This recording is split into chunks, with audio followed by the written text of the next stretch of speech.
everybody, welcome to another video. So today I'm going to be remaking a video that I've already got up on the channel, which looks at the background to the Sun. Now this is really important because you do need to know about the Sun as an institution as a whole for Component 1 Section B, as well as knowing the front cover for Component 1 Section A.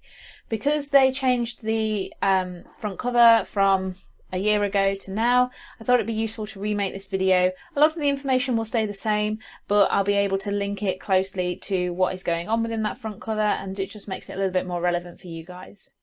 So let's get started. In terms of its ideology then, the paper holds traditional beliefs, so they want to keep institutions and cultures British, which has led them to cause a lot of controversy with previously over-sensationalised headlines. We can also see this in the front cover through the fact that they include iconic British landmarks, and they have that sort of triggering headline of Great Britain or Great Betrayal. So in terms of the primary audience, they tend to fall into the 18 to 35 category, and they tend to be lower down on the ABC system as well.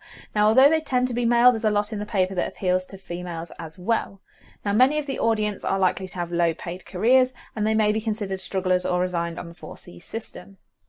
The secondary audience, therefore, are likely to be around 35 plus. They might have grown up with the paper as part of their daily routine, and that's followed them throughout their life.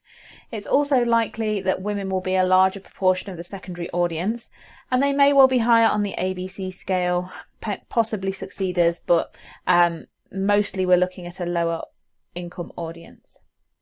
Now, the Sun is not just a tabloid, but it belongs to a group of papers that are known as red tops due to the fact that they all have red mastheads.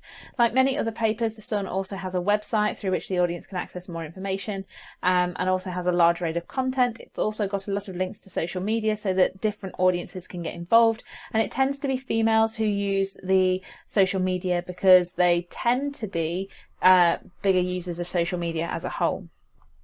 In terms of their political alliance, the Sun often switches allegiances so that it remains in favour with whoever is in power at the time.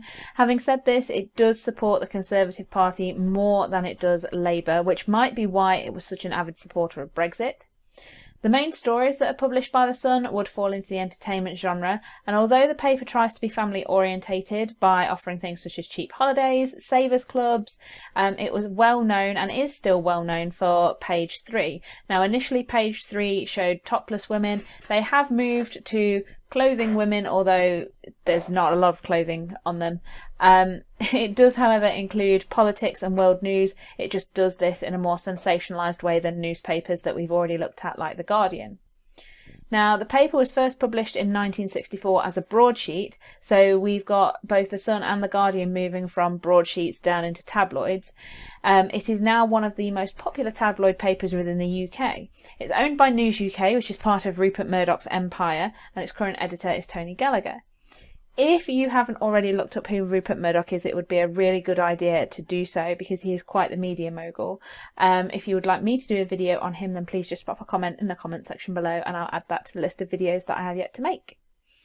As of February 2020, The Sun also has a circulation of 1.2 million copies. Now, this is a slight drop from the figure that I had in my original video, which was taken in May of 2019. And one of the reasons that this might have dropped is due to the fact that the website is free to access, so audiences don't need to pick up a print copy of the paper in order to follow the information within The Sun. In terms of context then, first published in 1964, owned by News UK, which is part of Rupert Murdoch's empire, caused a lot of controversy with page 3 models who still appear but are no longer topless, and it has been boycotted in several places, most notably Liverpool, following the inaccurate reporting of a lot of their stories.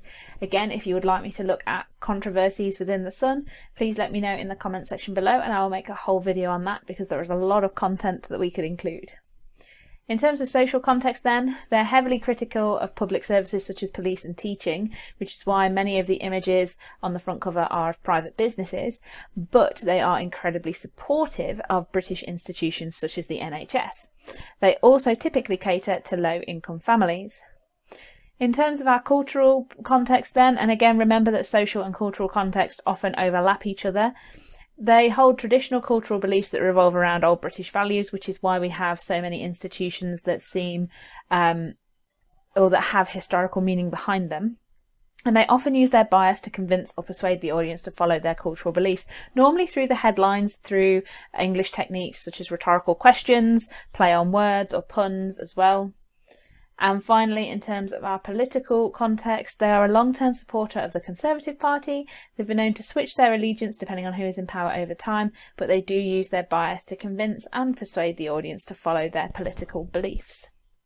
Hopefully you guys found that useful. Here are a few of our key terms. If you haven't already, make note cards or glossary additions on the ones that you are not aware of and that you're not sure of. If you need any help defining these, you can put comments in the comment section below and I'll do my best to get back to you as soon as possible. If you haven't already, also please subscribe to the channel. It would help me get to 1,000 subscribers, where I can finally use the community tab on YouTube and keep you guys up to date in a way that is more relevant for you. And for subscriptions, everybody who subscribes gets a shout out in the next video. So make sure you let me know if you are due a shout out and I will add you to the next video. I'll see you guys later for another video.